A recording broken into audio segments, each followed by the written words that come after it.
No one is concerned about this upcoming game. We're going to start with the injury report for the 49ers from Friday's practice so far. Marco, do you have injury updates from Friday's practice previewing?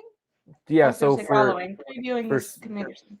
the injury report for Sunday versus the Commanders, we got some key players out. We obviously Rick Armstead is going to be out again with that foot injury. Juwan Jennings out with a concussion, just going on his second week. Jair Yeah, Brown, a knee damn. sprain, and then Jalen Moore, the essentially was a swing tackle last week, is also out with a concussion, and then questionable.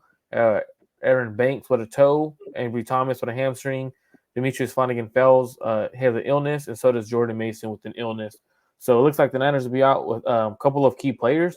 The one that's more notable that has been added to the list is Jair Brown. We're going down on safety pretty thin on the safety group, losing Hufanga, losing the replacement with the knee sprain. Um, that's what's concerning to me right now. Yeah. I know they signed Logan Ryan, but Kyle Shanahan in his press conference seemed very bleak about it. He was like, if you're a linebacker and you tell me that you can play safety, I'm putting you back there at this point. He was like looking at media members, sizing them up, like which one of you might not completely get blown over. We need someone. Um, They're gonna have but to end no, up calling Croc, man. See if Croc can play safety for a game. there you go. There you go. Are you the weird thing with that with the Jair Brown knee sprain, I know I was looking, it says like a minimum of 2 weeks, even if it's the weakest, like the lowest strain possible. But Jair Alexander, who plays for the Packers, I was like listening to the broadcast because he got thrown out of the game for some weird thing, but they were talking about him, and I guess he's had a knee sprain and he didn't miss a single game. So I don't know, but maybe it just depends on like severity and stuff of those types of things. Yeah, But when so I it's first heard about that, I thought of him because I had just heard. I was like, oh, apparently you can play through that depending on how much it is.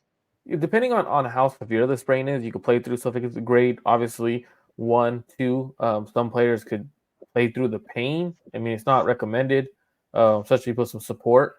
But when you're the Green Bay Packers and they're fighting for a playoff spot, I think that's why Jair Alexander was trying to play through it. Versus Jair Brown, Niners are kind of locked into that playoff spot already. Now the seating isn't locked in, but you have the luxury of sitting him until he's fully right for the playoffs. And you said that Trent Williams was totally good to go in practice, right? That's what I saw. Yeah, Debo, and Brock Purdy are off the injury report, so they're good to go. They're guaranteed, not guaranteed to play because we don't know if we're going to be live on Sunday, quote unquote, Kyle Shanahan, but they're good to go for this Sunday's game. I was just thinking because I think it was with you. I was talking about there's a stat that the 49ers, up until last game, in a game with Debo Samuel, Trent Williams, and Brock Purdy, had only scored above 30 points and won every game. And Brock Purdy had like 30 touchdowns and all the things. But I wonder if that doesn't count the games where they go out because Trent Williams ended up leaving the game, but he left the game in my opinion after the game was kind of already lost. Um, Now for Washington, I wanted to talk about their injury report, but actually really quick, I hope Jawan Jennings is okay because there wasn't even reports of him like participating on the sidelines of practice. And if you I remember when Brock Purdy had a concussion, I went through the like steps of the protocol, and it's like step 3 that you're at least like sideline working. So I really hope he's like going on a second week and not even in the third step. Like a lot of people go through that when it was first announced. I think a lot of people thought he would have been able to make it by Monday because it was like a longer week. So that's a bad concussion for him. So yeah, no. So what's crazy is with concussions, it's one of those ones where each player recovers differently. Each hit is different. And I know we talked about it last time. We talked about the Brock Purdy injury and the concussion on how people were trying to say it was the QB sneak, but I was saying it actually could have been on one of the hits that he had in the like the one of like the first drives we had that game against the Vikings where he landed, hit the back of his head. It all just depends on how your head rattles, and for Jawan Jennings, it definitely sounds like it's serious. Every concussion is very serious, but what he's probably going through is something I went through, where it's light sensitivity. So Yeah. you have major headaches, and what happens is the light is kind of essentially an all time migraine. So once that goes away, he'll be able to progress. Because when I had that, it was a similar situation. Like I've had a couple of concussions where I bounced back from within that week. Like, oh, you feel like yourself, no symptoms.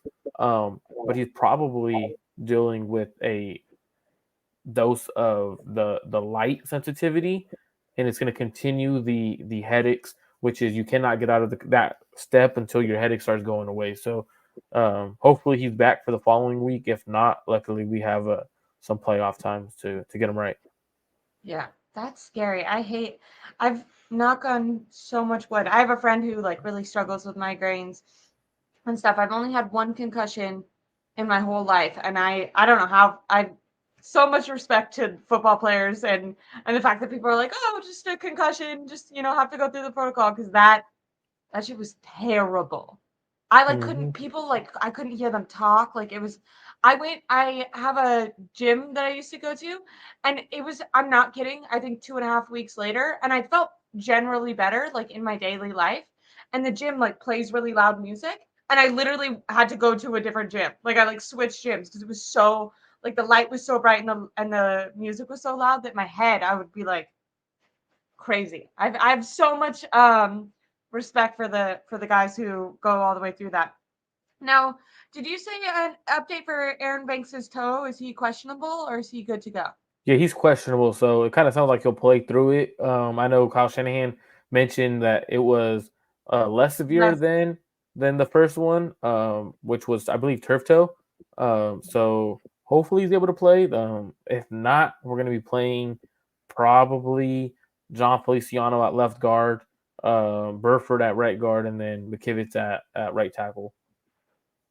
Not ideal for anyone. Okay. Well, then I also wanted to talk about the Washington Commanders. So you and I were talking about they've been out of their star running back, Brian Robinson, and their backup running back for quite some time. Most notably, earlier in the week, Jacoby Brissett was announced as a starter, and Sam Howell was benched. But then today it came out that Jacoby Brissett had a hamstring tweak in practice. Do you think that that's the Washington Commanders trying to like mess with the 49ers, or are they just such a mess that it's just a dumpster fire and they might be starting Sam Howell after publicly saying they were going to bench him?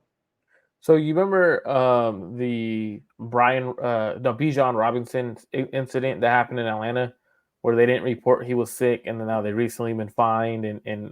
picks being are likely going to be taken. I think it's kind of a situation where Jacoby Brissett did tweak his hamstring, and normally a team would like I mean, you never want to have to report a player's injured, but they're guaranteed. I'm pretty sure he's injured. They're not just announcing that just announce it to mess with the Niners. Um, Sam Howell likely doesn't play. I mean, he's questionable. Jacoby Brissett's questionable to play, so he likely plays. But even if they go to Jacoby Brissett or to Sam Howell, I don't think Sam Howell will feel any kind of way, even though he was benched. When you're young in your career, you can't take it any certain way. You've been playing bad the past few weeks. The team isn't doing too well, um, so they're just gonna go with the veteran, and hopefully they could lose so they could pick a quarterback in the top five. That's their plans. Kind of what it looks like. It is. It feels like it kind of looks like there should be a way for the 49ers for the Washington Commanders just to be like, we forfeit this game. Because the most important thing for the 49ers, in my opinion, everyone, we're going to talk about is there any way for them to win, any pathway for them to win. I literally think Brock Purdy could re-have his 4-pick game and they might not win. Um, so, so the most important thing is for the 49ers to not injure their injured players more and to also not get anyone else injured. Um, I was looking at it with the injury report. I'm confused about Ambry Thomas because when Jason Verrett was put in, I was in the game against the Ravens and immediately gave up a touchdown. I was really upset because Ambry Thomas had been holding his own, done very well for multiple games, and then he did it. It was just the timing of it because he did really good all game. Then Ambry Thomas had a little bit of a slip up, the Ravens made a catch on him. And then the very next play, they put Jason Verrett in. And then Verrett gives up a touchdown. So I was like, did Ambry Thomas get benched for Jason Verrett? Then Kyle Shanahan said that they had been wanting to see Jason Verrett in the game. So they were planning on putting him in no matter what.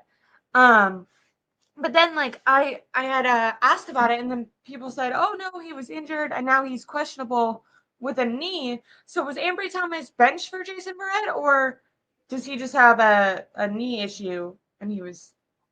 I'm gonna go with the injury and the knee issue because if he was benched, then it changes my attitude towards things because I thought it was stupid to play Jason Verrett in the beginning. Now I get there's that sentimental value that we love JV because he's been around for so many years. He's been injured, came back, injured, came back. 49ers locker room loves him, but it's like when you have a player who's playing as good as Ambry Thomas has been, he should not be leaving the field. I don't care. Like you should not be benching him. Now I don't think he was injured at that time, and the reason I think that is because he came back later in the game and was being played the rest of the game. So I don't think he was injured. I mean, I could be wrong. Injuries, the way injuries work, are tricky in the NFL. You be injured, you come out of series, they realize it's not that severe. You go out there, you play, and then throughout the practice week, they're letting you rest when you technically could practice fully. But you have to document it as an injury. So I hope he wasn't benched because we're benching him for old veterans who, let's say it, I would say how it is, are washed up. Like JV he was a stud in his prime. He was the top corner when he was fully healthy at his prime. At post injuries, he's not the same guy. Doesn't have the same burst. Doesn't have the same speed he once had. So we're benching a player who is playing like a top 15 corner, top 20 corner in the league right now. It makes no sense for us to be benching a guy like that because one, his confidence is sky high. His play is showing on the field. You can look up the stats that everyone uses to defend corners. He's up there in every category right now. So to me, if Steve Wilks and Kyle Shanahan are benching Ambry Thomas for something on the field, I'm very confused by it, and I'm kind of concerned because this late into the season, you should not be figuring out or benching and rotating corners because what's going to happen is you're going to break your corner's confidence. You're going to end up playing Jason Verrett in the playoffs. And if you play him in the playoffs, you're playing against good receivers, he's going to get cooked. I'm at that point where he got cooked in the Ravens game. I give him, I'm not going to, so for that Ravens touchdown, I'm going to give him the benefit of the doubt. Covering for a while. He was covering for a while, but when you go to the point of the catch point and the break point, he's not strong enough at the break point. He gets beat, isn't able to break on the ball and touchdown. So for me, it's like, man, like we should not be playing Ambry Thomas. I'm sorry, that's just my opinion, and that people could be like, well, who else do you want to play? Play anyone else